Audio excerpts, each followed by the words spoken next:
So hi and welcome to another review, and today we're going to do the first impression of this Pwnage Ultra Custom Wireless Gaming Mouse.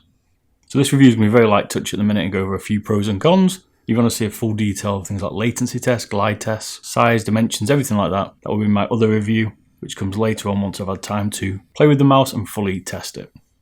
So first thing is the price. I paid for the full package here on Kickstarter. It's also on Indiegogo, and I paid around $150 US.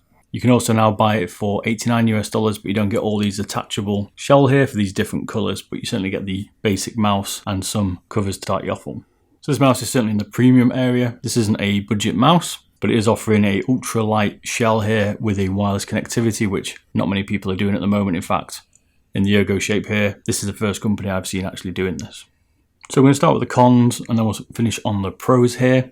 So one of the cons here is that the mouse battery life is very limited. It's a 100 milliamp battery here, and it's a very large battery for 100 milliamp. But when I was playing with it for 11 hours, I got it down to 30%. I did have the RGB on and it wasn't 1000 polling. On the specified site here, they are saying it gives you 40 hours. For me, that maybe would happen if you're on 125 polling, and maybe if you turned off all the RGB.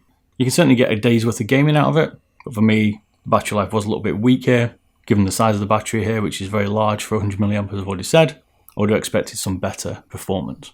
One of the other cons here is the post and pre-travel, potentially a lot more post-travel. The shell here is very similar to the Zowie EC2. I haven't measured it completely, I'll be doing that in my full review, but these shapes do certainly share a comparison, as well as this shape also shares the shape of a Sharkoon, which I'll also be comparing it to in the later review. One of the other things I found is that the sides are a little bit slippy here, especially where my thumb is. There's no texture on the plastic here, and there's no coating as such, so I do find it a little bit slippy. It didn't bother me, but I don't have sweaty hands. People with sweaty hands might find it slips a little bit, and you might need to put some grip tape on, which they do offer and provide in this pack that I've got. I just don't know whether you get that in the starter pack. Another thing I've found is that it does have slightly mushy side buttons. They're nice and large to hit, but they do have a little bit of squish in them.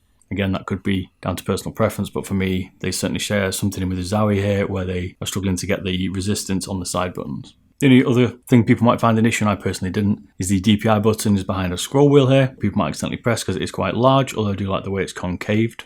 For me, it isn't an issue, but for other people, they might find this as potentially a problem.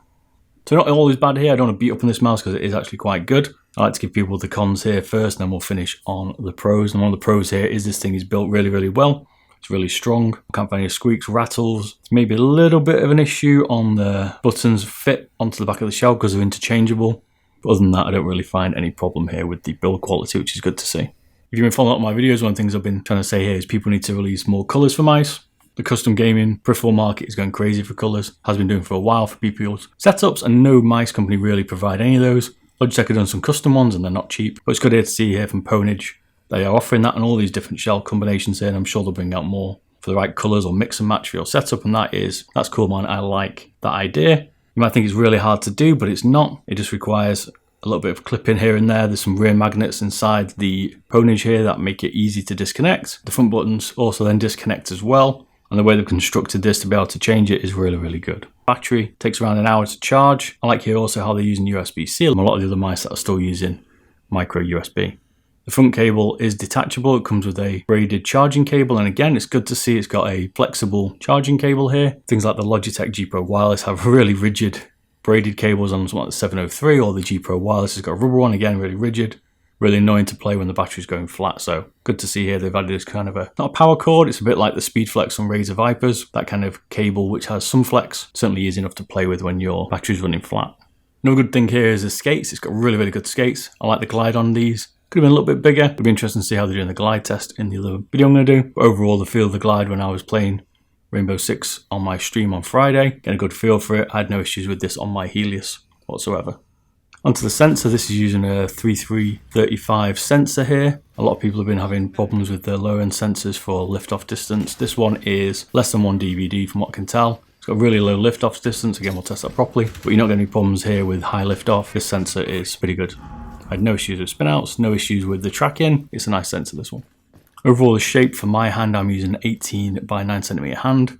And for me, it was probably a little bit small. It took me a little bit to get used to it. I certainly couldn't palm this mouse. I found on my claw grip, my fingers were at the front of the buttons, which wasn't helping with the longer travel distance as well. I was trying to readjust it, but it was probably a little bit small. No good thing here is the scroll wheel. It's probably got one of the best feeling scroll wheels I've been around. Can't think of one that beats it. This has got a really nice scroll wheel. I'm impressed. So the dimensions, well, I've only measured 3 of them here. I've not measured every single bit of it like I'm going to do in another video. Like I said, this is a light touch. And the length of this is 119mm. The width of it is 62mm. And the height of it is 42mm. So on my 18x9 hand, I did find this a little bit small. I found I couldn't palm grip it very well. My palm isn't touching the back of it whatsoever, and on a claw grip my fingers are right near the front of the buttons, which doesn't help with the post and pre-travel. After a bit I got used to it. You can certainly finger grip it or claw grip it. For me I need something in between still, maybe 123, 124mm in length, just to give me that extra bit of support, like I prefer my G Pro wireless, which is my daily. Wireless latency, well, without doing any tests, just by pure feel, I couldn't tell the difference between this one and my G Pro wireless. The wireless technology in here seems to be really good. I was impressed because normally the new mice to the market, being not Razer, Logitech, Corsair, have latency issues with their wireless, but they've seemed to have nailed this on the Pwnage mouse. So that's it for this review. I wanted to do a quick light touch. I want to try and do these going forward to ensure people get my first impressions of a mouse when it comes out, because it takes me a long time to get reviews out with all the tests that I do. Razer Viper Mini is about to drop if it hasn't already. It took me about a month to get that detail. A bit longer than normal because of a few issues, but going forward, this should go a lot quicker. I will be doing a proper review on this and putting it against all the other statistics we've got in the future. Keep your eye out for that. And until my next video, I will see you all very soon. Thanks a lot. Bye bye.